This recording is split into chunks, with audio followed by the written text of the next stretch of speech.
शाम ढलने के बाद क्यों नहीं किया जाता है दाह संस्कार। हिंदू धर्म में कुल 16 संस्कार बताए गए हैं। इनमें सबसे अंतिम है मृतक संस्कार। इसके बाद कोई अन्य संस्कार नहीं होता है, इसलिए इसे अंतिम संस्कार भी कहा जाता है। शास्त्रों में बताया गया है कि शरीर पंच तत्वों यानी पृथ्वी, जल, अग्नि, वायु और आकाश से बना है। अंतिम संस्कार के रूप में जब व्यक्ति का दाह संस्कार किया जाता है तब ये पांचों तत्व जहां से आए थे उनमें विलीन हो जाते हैं और फिर से नया शरीर पाने के अधिकारी बन जाते हैं। अंतिम संस्कार विधि पूर्वक नहीं होने पर मृतक व्यक्ति की आत्मा भटकती रहती है, क्योंकि उन्हें न तो इस लोक में स्थान मिलता है और न परलोक में, इसलिए वह बीच में ही रह जाते हैं। ऐसे व्यक्ति की आत्मा को प्रेतलोक में जाना पड़ता है। इसलिए व्यक्ति की मृत्यु होने पर विधि पूर्वक उनका दाह संस्कार किया जाता है। दाह संस्कार के ये नियम जान लीजिए, लेकिन ऐसा नहीं है कि व्यक्ति की मृत्यु होने पर उनका कभी भी दाह संस्कार किया जा सकता है। शास्त्रों में दाह संस्कार के भी कुछ नियम बताए गए हैं। इनमें एक नियम ये भी है कि व्यक्ति की मृत्यु अगर रात में या शाम ढलने के बाद होती है तो उनका अंतिम संस्कार सुबह सूर्योदय से लेकर शाम सूर्यास्त होने से पहले करना चाहिए।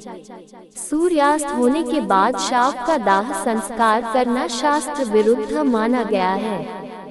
अगर किसी व्यक्ति की मृत्यु दिन के समय होती है तब भी सूर्यास्त से पहले उनका अंतिम संस्कार करना होता है।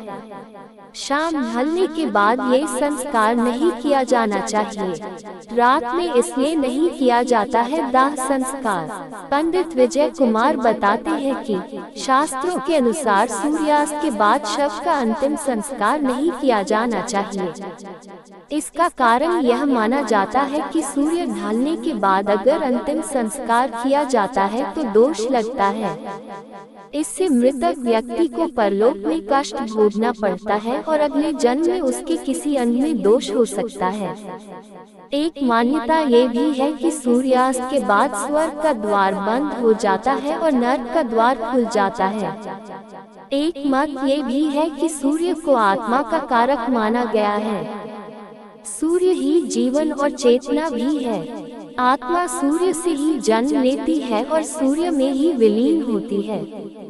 सूर्य नारायण रूप है और सभी कर्मों को देखते हैं, जबकि चंद्रमा पितरों का कारक है। ये पितरों को संतुष्ट करने वाला है। रात्रि के समय आसुरी शक्ति प्रबल होती है जो मुक्ति के मार्ग में बाधा उत्पन्न करती है।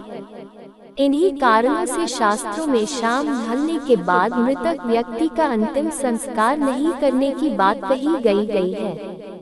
शाम ढलने के बाद किसी की मृत्यु होने पर शास्त्रों में बताया गया है कि शाम ढलने के बाद अगर किसी व्यक्ति की मृत्यु होती है तो उसके शव को रात में ही ले जाकर दाह संस्कार नहीं करना चाहिए।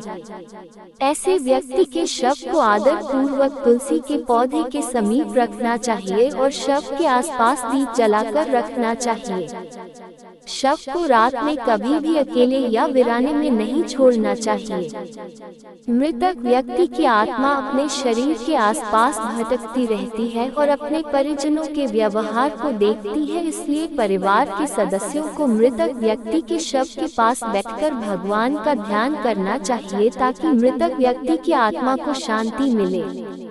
शव को अकेले नहीं छोड़ने के पीछे ये कारण माना जाता है।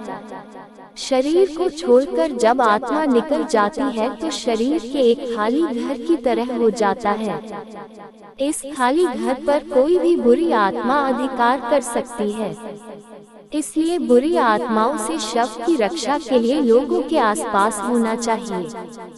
व्यवहारिक तौर पर शव को कोई जीव हानि न पहुंचाए, इसलिए भी इसके आसपास लोगों का होना जरूरी माना गया है।